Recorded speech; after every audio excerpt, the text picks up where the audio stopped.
Does your child know that they are made in God's image? That's the question we're going to explore today. You're listening to the Flourish-Meant podcast, and I'm your host, Tina Yeager. Flourish-Meant is part of the Spark Media Network and can be heard on the Edify app. Today, I have with me Justin Holcomb, an Episcopal priest, a professor, city network leader for Made to Flourish.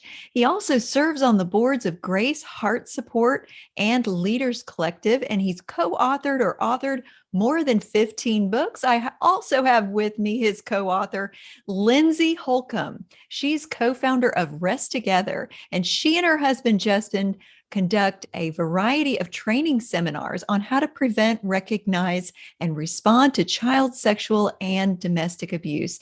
Lindsay is also co-author or author of 6 books. Welcome, Justin and Lindsay. I am so glad that you're here to address this very important topic on Flourish-Meant today. Thank you very much, Tina, for having us. But thank you for the introduction, and thank you for the opportunity to be here to talk about something that thousands and thousands and thousands of children and families need to be thinking about. I second that. So tell the listeners why this is important to you. Why is the topic of being made in God's image an important topic that parents need to make sure their children understand? I'll jump in, and then I'll give a few of the reasons that get our attention. And then Lindsay, jump in whenever you'd like. But it's important because of the issue of self-image and body image. I mean, the subtitle, we have written a few children's books, and the most recent one is called God Made Me in His Image, Helping Children Appreciate Their Bodies. Well, that's all built on a doctrine of creation, that if God made you, your birth and your existence wasn't an accident, but the creator of the universe wanted you to exist and wanted you in His world. And He called you something very distinct and important, which is the image of God. We're made in God's. Just this morning on the way to school, I was talking about, dignity of being made in the image of God and how we reflect God. And my daughter, who's 11, said, "We reflect God?" And I was like, yeah, we reflect characteristics of what God is like. And we were making lists, and it was fun realizing that. But that has an influence on how children think about their bodies. And let me just give you a few of the statistics, and we can dive into the Bible and the application of that. But by the age of 6, girls especially start to express concerns about their weight and their shape. And 5-year-old girls whose mothers report dieting and talking about it have children. So if a 5-year-old girl's mother is dieting, that child is twice as likely to have ideas about food restriction and dieting because of size. So you have 5-year-olds thinking about their body already in restrictive and potentially negative ways. 80% of all 10-year-old girls have dieted at least once.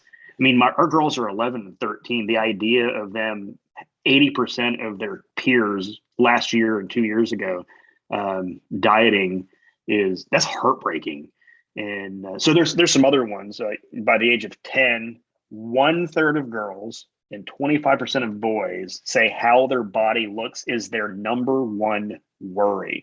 So there is a significant issue, an area of pain and confusion for children, and parents are the best people to step into that moment and address it and help shepherd their hearts and care for them and help strengthen a stronger voice than the voice that the culture or their peers or themselves have against them.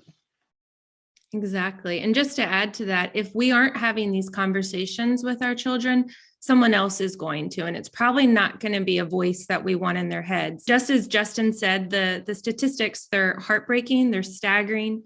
Children, youth, they're dealing with body image distortion at such an early age. And a lot of that is our culture today, social media, it hypersexualizes children. And so when we thought about this book, the basic message that we want kids to hear, that we want their parents to echo, is God made you in His image. Every part of your body is good.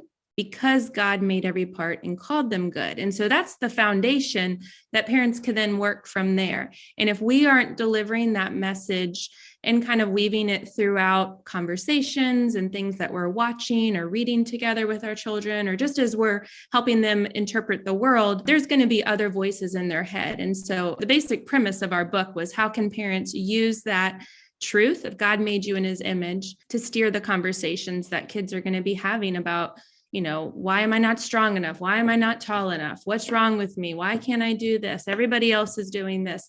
As things happen, we wanted to give some truths that parents can go back to. That was the motivation for sure. And we found that a lot of parents were just kind of stumped. How do we handle this conversation? It's one that we need to have, but we don't even really know where to start from. I think that's the important piece, is that what Lindsay just said. If we're not having the conversation is happening. We just don't have a voice in that conversation with our children. So, and I have permission to tell these stories, but our girls have been in our family with good theology, good encouragement. The way we talk, Lindsay and I have talked about, you're beautiful, you're strong, you're sweet, you're kind. We don't just tell them, hey, you're really pretty. So they've been in a very healthy, we think, environment, and they have peers. One daughter was called, they just said, oh, you're fat, just a mean girl who's in her class. And the daughter who was called fat is an athlete. She's by no stretch, she's not severely underweight, but she's probably even less than what her typical body weight should be. She's not a unhealthy child at all. And the other daughter gets sideswiped by people pointing out eyebrows, nose, teeth, anything. Children, if parents who are listening aren't aware of it, children can be really mean. and I think almost all parents know that, because their child has come back from school or an event with tears or pain or anger because of something that a peer has said to them. That stuff is painful, and that gets in your head, and that voice lives in your head for a while. So that's the need for the image of God. So we can stop there. As you can tell, we're fired up about it, because we see and we know, as do other parents and caregivers, the pain children are suffering under. Couldn't agree with you more, as a therapist and as a parent, as someone who's also struggled with body image myself in the past. I recognize that this is a huge issue, and it needs to start in conversation in homes before we think it does. It's not something that just occurs in adolescence or young adulthood. This is an issue that begins in childhood more and more often. And in fact, there's a lot of pressure among pediatricians to fight obesity. So they're putting this emphasis on weight loss for children from the doctor's office often. And I experienced that as a parent as well. How do parents know how to battle the truth of being healthy with the overexposure to this diet culture? Ooh, Lindsay, I'm hoping you're ready to do some heavy lifting. Lindsay does this naturally. That's why I'm deferring as quickly as possible. That's a really great question. I think that's a conversation the parent could have with the pediatrician without the child there. That would be easy to do on the phone with the nurse. I know sometimes you can't get the actual physician on the phone, but maybe the physician's nurse. But I would say that's a conversation outside of the office when your child's attending with you. And so you guys could come up with a plan if you have concerns, like, what are some things, or where would be a really great, healthy place for my son or daughter to be, where they can be strong and thriving. And so I would have that conversation without your child there, make a plan. And then there's things that you can do with your child. Let's go to the store and pick out some really great healthy snacks that are going to make us feel good and strong and have energy that lasts throughout the day. Let's brainstorm what those might be together. Let's brainstorm some activities we can do after school together. Let's take walks. Why? Because we sleep better. It helps with our stress. It's a good way for us to chat and walk and get fresh air and just process the day. So I think there's ways you can talk about it rather than you need to go exercise and lose some weight because the doctor told you, and you need to eat these carrot sticks. Like, that's not fun. Nobody is motivated by that. So I would say, as a parent, if you have concerns and you're thinking, gosh, I need to get us all a little bit healthier, you can do your research without your child present and then present it in a way that's going to be fun and engaging and something that you would want to stick with. The reason why the diet culture is so popular is because nobody wants to stick with it and they jump from thing to thing. But kind of think through and have conversations. What would be really great for our family? Is it an after dinner walk so we can digest our food and kind of start transitioning to sleep time? So, or is it we're going to do bike rides on the weekend? I mean, come up with things. It's good to be active no matter what. If you are feeling like you might have some concerns for, body weight or not, it's good to be active with the family for so many reasons. So I would approach it from that end. I think one of the things Justin and I found as we were writing this book is how powerful the parent voice is in your child. And I noticed a lot when my kids were younger, moms would be talking about, I'm on this diet, or I'm low carb, no gluten, sugar free. And I even hear them do it right now. Like, I'm keto this, I'm doing that in front of the kids. And I would say, if anything, if you don't, adopt healthier eating and like exercising as family, just stop talking about what plan you're on as a parent. I think that would be a really great start, because that sends a message to the kids that there's such a thing as bad food and good food. And Justin, I'll let him kind of, riff on that a little bit more. But I would say really, as parents, let's clean up our act, and then that'll help the situation a lot better. Well, it's nice of you to hand it to me, because the thing about food is something Lindsay taught me. So but I remember years ago, Lindsay started talking with our daughters about sometime food and anytime food, because you want to get rid of the category of good food, bad food, because then you create a disordered relationship with food, which you don't need. Because as soon as you call something bad, I've read Romans 7. What do I do? The things I don't want to do, and the things I don't want to do, I do. That's all the time. You tell me something's bad food, that's what I want all of a sudden. Plus, it doesn't help having that category. So going through and saying like, hey, dessert, that's a sometimes food, because anytime food is really good for your body. It makes it stronger. It helps keep you emotionally even. It works with your muscles, and you explain what anytime food is and how sometimes food is a treat and it's fun. That just having that category was helpful. Also, I mean, all the stuff Lindsay said, but just the way you talk about them, what you celebrate about them goes a long way with the diet culture, with what the doctor might say. You're strong. I mean, if parents need to come up with better adjectives with their children than handsome and pretty, it's about as superficial as we can get. And I'm very disappointed in seeing on social media, like, a little picture of a little boy, like, here's my little stud, or here's my beautiful princess. I'm like, that's fine. Like, go ahead and compliment their appearance. But there's so many other things you can celebrate, and too many children hear compliments on their appearance. And the last is that negative self-talk that adults do doesn't help with the dieting culture, doctor question stuff. I've been embarrassed where I've been, say we're in Florida and we're at the pool, and on a regular basis, a few times a summer, I will hear a mom point to a part of her body or grab a part of her body in front of our daughters and their daughters and sons and make a negative comment, which I'm embarrassed for them, because they haven't processed that in a different setting than right there. I'm also protective over my children, hearing someone that they might look up to who has not processed their insecurities about their own body in such a way that they do it right there. Children see that, and that trains them. So I think starting with ourselves and how we talk about it, how we talk about working out, how we talk about food, how we talk about body strength, all that kind of stuff is foundational. By the time you get to the doctor, so much work has already been done.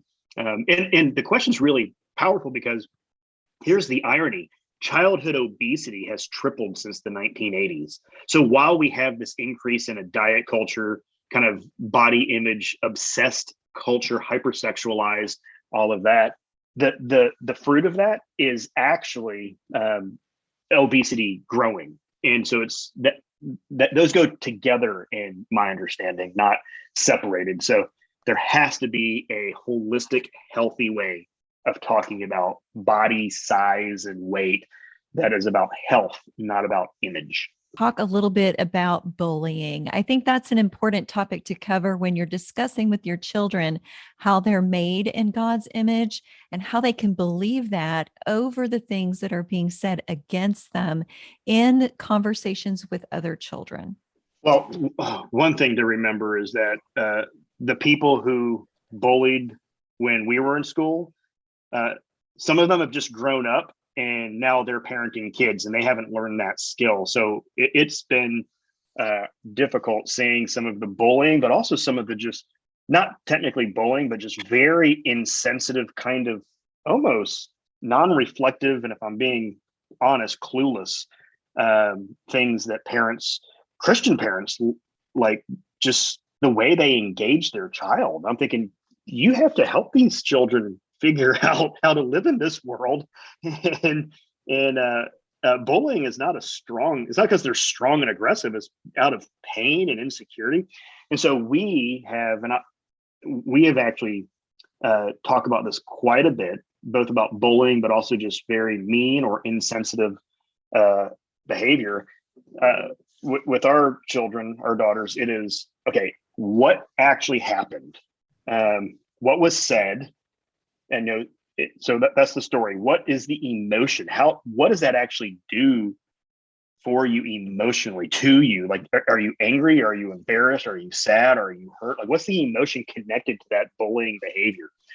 And then desire. What do you want? What's your prayer? What do we hope that God will do in this? And is there anything we can do as parents? Anything you can do? Like, what's the desired outcome or action in response to this? So I think addressing it head on. Lindsay and I have a very low tolerance for this kind of behavior. Some parents are more hands off. I don't think we're kind of helicoptery. I think Lindsay's probably more empowering for the girls than I am. I think I have like you want me to call the dad, want me to call the mom, and Lindsay's more coaching them through how to respond, and which I'm grateful for, because they need to learn how to do this. So I think engaging the bullied child, the mistreated child, about what are the facts, how did that make you feel, what's the response to that, and then as parents, stepping in to confront the other parents, to have a conversation with the other parents, and then if there's other settings, we've talked to teachers and people in the school. We've talked to coaches. We've talked about these things. We engage and advocate, and I think that's what I've seen from Lindsay, is learning from her, is the advocating and empowering of that child to navigate this, not just leaving it to themselves, but also not carrying the entire burden solely without letting them have a voice. And what are you thinking about, Lindsay? Because this is what you do naturally. Well, I agree with all of that. I think it does depend on the age to some degree, because there's a point when you're like, okay, I can advocate for you, or let's give you the skills and the words to try it out yourself. And that just depends on the child and their abilities. It depends on the age. But sitting passive is not an option. When it's a consistent pattern of behavior, that's what bullying typically is, how they would describe it, when it's consistently occurring over and over again, maybe in different forms. It doesn't have to necessarily be the same action or phrase, but when it's a consistent thing from one child to another, that would fall into the bullying category. I definitely think going passive, or let's just see how it plays out, is not an option. Your child needs to know mom and dad got my back, they're in my corner, and that might look different based on the age and the abilities of the child. But I agree with everything that Justin said. I think there is, of course, the time when you can remind them of the positive attributes God has given them and remind them they're made in the image of God. And then there's also direct strategies. Who can we go to? What are our options? And when you kind of think through that with your child, it's giving them those skills for later on in life when they're not with you. So kind of thinking through the options and letting them have some buy-in on what would they like? Because there is going to be like, hey, maybe in 5th grade, Mom, no, you can't come to my classroom and talk to the kid. Like that's not going to be, and that's not a good approach necessarily, but kind of helping your child think through some options is always a really good way to get them involved so that they know they have some agency and they know what's going on, and kind of gives them some control back, control that maybe was taken when they've been bullied. So I would definitely include your child to some degree, but then there might be a time when you're like, hey, this is a point where mom and dad or mom or whoever's involved needs to go and talk to, administration. And you kind of just tell them what needs to happen. So it's going to be case by case, but I do like having conversations with our children where we involve them and let them help us kind of brainstorm what are some practical, helpful things that would support you. Can you give some examples, Lindsay, of some ways that you would coach your daughters on how to respond, say if they're in 4th grade or 5th grade, an older child that needs to know how to respond to bullying themselves? Well, it wasn't bullying, but we have in the fall a case of just our child being excluded, and kind of over and over again consistently, and just feeling pretty left out with a group of girls. In 5th grade is rough. Girls get real territorial, and there's a lot of kind of pairing off, and it can be the start of that middle school drama. But one of the things that we did in the fall was kind of brainstorming with her things that she felt comfortable. And so she sought out her teacher and talked with her. And so we said, okay, we're going to send an email to your teacher and just say, hey, heads up, our daughter's going to come and talk to you. She wants to present it all, but we just kind of wanted to let you know she's coming to you. And we gave her just a very brief kind of understanding of what's been going on. But yet we wanted her to feel like she's got the power to kind of process it, introduce it, talk about it. But we gave the teacher a little bit of a heads up. And we said, we're really excited that our daughter wants to take this step because it's her advocating for herself. And the teacher wrote back and was like, I love it. I'll make space for her at this time. We'll talk during snack time or whatever it was. So that was one practical one that she felt really comfortable with. When our older daughter was in 5th grade, she had some trouble with a boy who was physically, hitting her and harming her. And so we just went straight to administration on that one. And we told her, you can come to the meeting. Justin went in with our older daughter when she was in 5th grade, and they had a meeting. So she felt like she was able to be part of the conversation. And so those are 2 different ones where we went to different people, but we've also just brainstormed at home. Okay, like you're feeling like this group is exclusive and not being kind. Who are some other people you can go with? What are some other activities you can do when you feel this way? I have one piece because bullying in particular needs to be defined.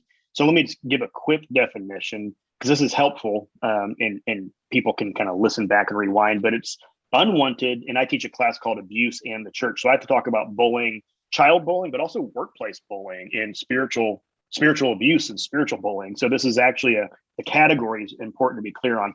It's unwanted aggressive behavior that includes making threats, spreading rumors, attacking someone physically, verbally, or online. The behavior is repeated or has the potential to be repeated over time. Bullying does not include the normal but still unacceptable range of sinful behavior between children. Rather, it's a class of behavior that rises to become a threat to the student's sense of safety in that environment. So I think that's important because to look at someone, I remember a teacher in 4th grade said, we communicated with the teacher and said, hey, there seems to be something going on. And the teacher said, yes, your daughter's being bullied. And that's a powerful term. And so we looked at our daughter and said, your teacher said you're being bullied. And we agree with her. So there's a category for that. So I think all of that is to say, there's something powerful in talking to your child and saying, hey, what's happening is bullying. It makes you feel threatened and not safe. And by doing that, you're acknowledging the harm that's being done, the mistreatment that's being done. So I think acknowledging and calling it what it is huge.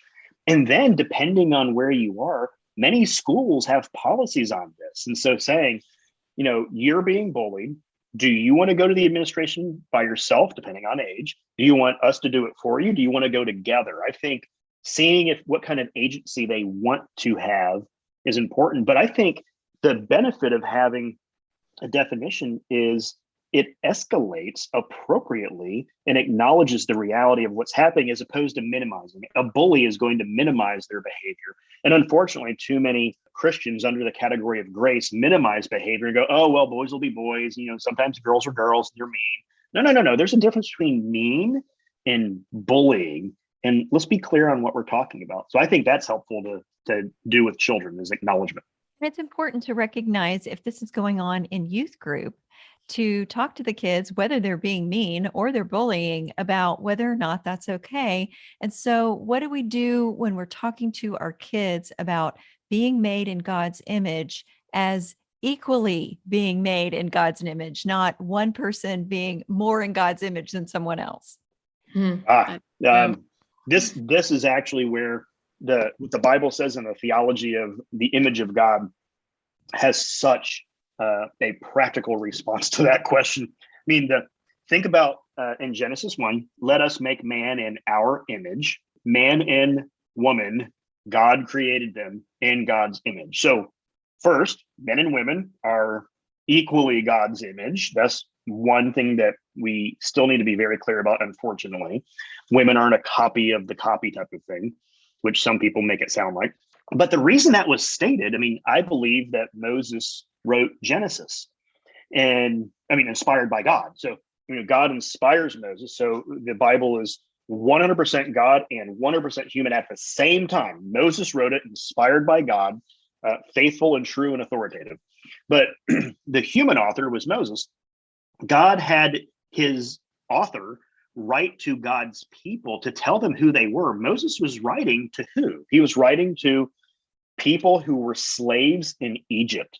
Their identity was demolished. They were treated like the scum of the earth. And they were recently released from slavery on the way to the promised land. And then God inspires Moses to write this text to call them the images of God. Well, that wasn't wasted on them, because in Egypt and in other places, only the king would have images of themselves. And so it was a way of showing, hey, the Pharaoh's in charge. All of this land is the Pharaoh's, but the Pharaoh can't be everywhere at the same time. So the king or the Pharaoh would set up images of the king to show, this is my territory. And if you were to dishonor the statue, it was like you're dishonoring the king. So for God to tell these former slaves in Egypt, you're my image, was a way of saying you have dignity, inherent dignity and worth as a human, as my creature. This is who you all are. And it's a level playing field. You all are elevated to image of God. Now, there's some humility to that because you're only the image. The statue's not the king. We're images of God. We're not divine. But there's great dignity. We are all images of God. The fact that God has called us his images is an amazing, shocking thing. That's what's so distinctive about what the Bible does on this. Is other religions at the time would treat humans like they were a nuisance, like they were there to serve the other gods and all the other myths and deities. Humans were a nuisance. And if they weren't just a nuisance, they were meant to do all the stuff the gods didn't want to do. But in the Bible, the way the Bible talks about it is, no, you're elevated. Come eat in my garden. That's where he gives them the Garden of Eden. Eat everything except this one place. So the hospitality of God, the welcome of God, and the elevating of who they are. That'll preach. That's what youth group needs to hear, is all of you, regardless of size or shape or ability or race or height, anything, regardless of anything, your sin, your holiness, regardless of any possible thing, the baseline for all humans is image of God and the dignity that comes with that. I say amen. Are there any final important aspects of this topic of children knowing that they are created in the image of God that you want to make sure that listeners know? I think what that would mean is this can't be just something that is meaningful for the individual child. It should be, but I think it needs to grow toward how they think about other people also. So to tell your child, you are the image of God, that also comes with a response. Other people are also the image of God. And that was part of my conversation this morning was, hey, you've been mistreated. And the question was, well, how do I respond to them? I said, treat them like they're the image of God. And she just looked at me and smiled, and she was like, oh, basically the very thing that was so encouraging for me is also a call to respond to other people. So it's not just an individual thing for how they feel. It's also how our children should respond to others. I think this also is important because children and humans find a way to kind of size other people up. It could be based on athletic ability. It could be based on grades. It could be based on social circles. It's on height. It's how, are you too small? Are you not too small? Hair, how big or thin your eyebrows are, what you like, what you don't like, what you wear, what you don't like.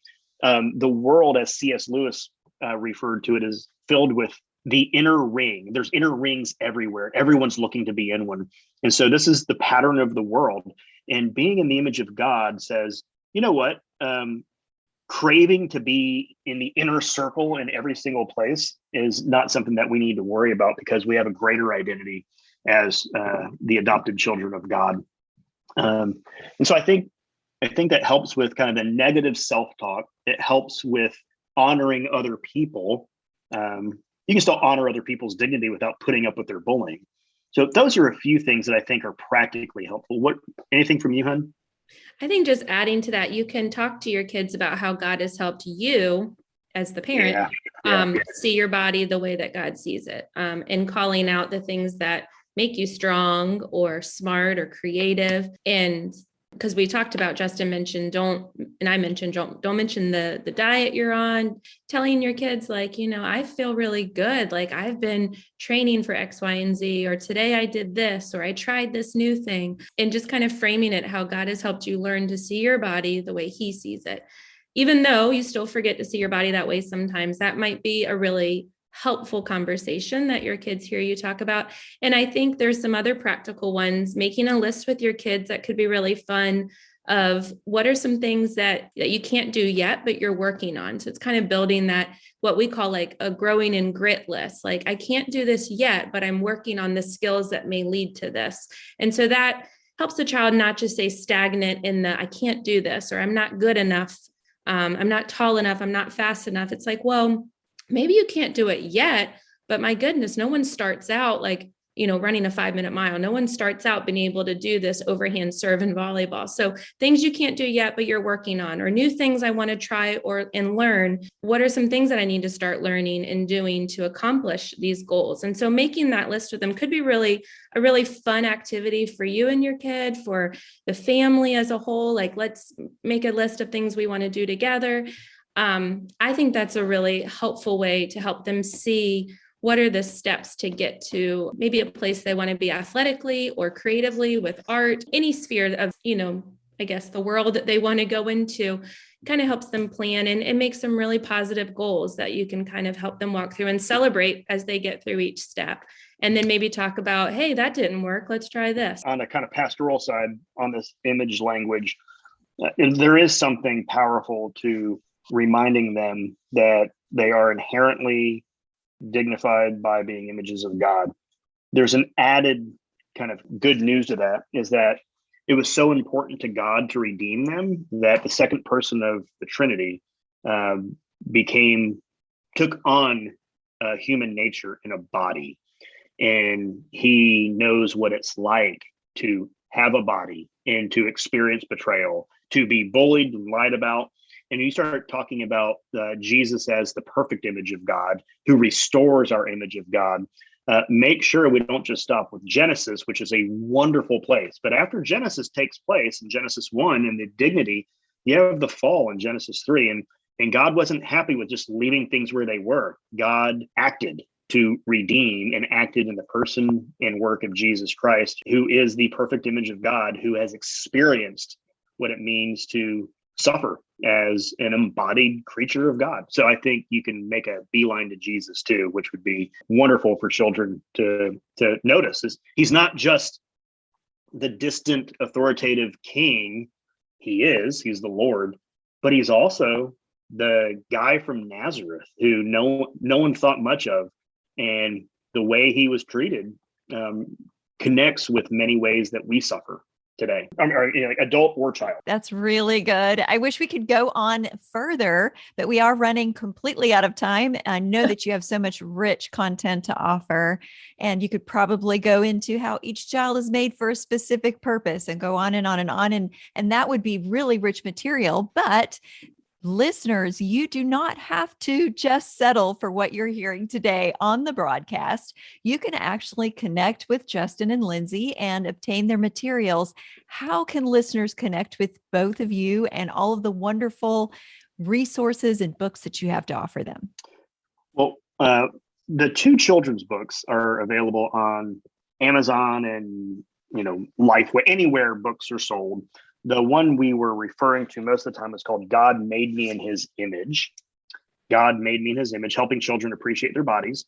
And that's a book for children from 3 to 8. And it is about body image based on what the Bible says about us. It is an illustrated picture book with children going to a safari zoo and thinking about animals' bodies and how God made them distinct and how that's important. The other resource for parents we have is called God Made All of Me, Helping Children Protect Their Bodies. And that's actually with protecting children, helping children protect their bodies from predators who would want to harm them. And those are the 2 resources for the books. And then a lot of the work that we've done on this is also at a website for me called justinholcomb.com. It's JustinHolcomb.com. And we have some articles on 9 things parents can do, and some of the stats we gave, and some of the research, along with some other, Bible work and issues on abuse that we've written on. So those are the main places. And then we're on social media, Facebook and Twitter, and both at Lindsay Holcomb and at Justin Holcomb. We're there and engage with people as we can. Well, I would like to thank both of you for coming on the show today. And I hope that all of you listening will connect with Justin and Lindsay Holcomb on their resources and obtain their books, and connect with your local churches to help them better understand how to reach out to kids and treat them as they should be treated in God's image, so they know how to treat each other the way they should be treated as made in God's image. So I hope that you connect with the Holcombs on their resources. And of course, I hope that you also come back for the next episode of Flourish-Meant. Flourish-Meant is part of the Spark Media Network and can be found on the Edify app.